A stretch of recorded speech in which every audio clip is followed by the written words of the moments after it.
Il était une fois, un jeune homme est venu voir un vieux sage pour se plaindre de ses problèmes et de ses souffrances de la vie. Le vieux sage écouta attentivement l'homme, puis, en la fin, lui tendit une poignée de sel. L'homme était confus. L'homme se demanda si ce sel avait des vertus magiques pour le purifier et laver toute la douleur et la souffrance de sa vie. Le sage demanda à l'homme de mettre une poignée de sel dans un verre d'eau et de le boire. L'homme fit comme le maître indiqua. « Quel goût a l'eau dans le verre ?» demanda le maître avec curiosité. « Dégoûtant, pas bon du tout, déclara l'homme en crachant de l'eau salée par terre. Le maître sourit à la réaction de l'homme. Il demanda ensuite au jeune homme d'aller verser une autre poignée de sel dans un lac. Pas trop loin de là, les vieux sages et le jeune homme marchèrent ensemble jusqu'au lac.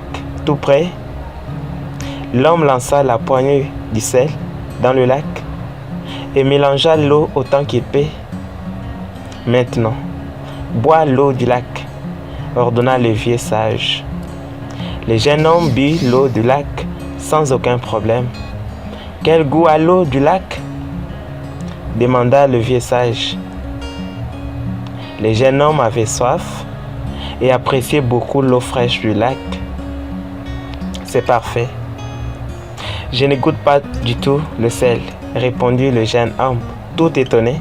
Le vieux sage s'assit alors à côté du jeune homme confus, prit sa main et lui dit « La douleur de la vie, c'est comme du sel pur, ni plus ni moins. La même quantité de sel ajoutée à un verre d'eau n'aura pas le même effet que la même quantité de sel ajoutée à un lac. L'effet du sel dépend de la grandeur de son contenant.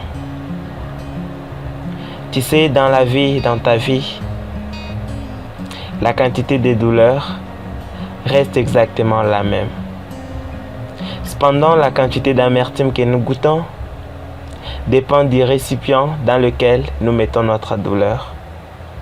Donc, quand tu souffres, que la seule chose que tu peux faire, c'est d'élargir ta perception des choses.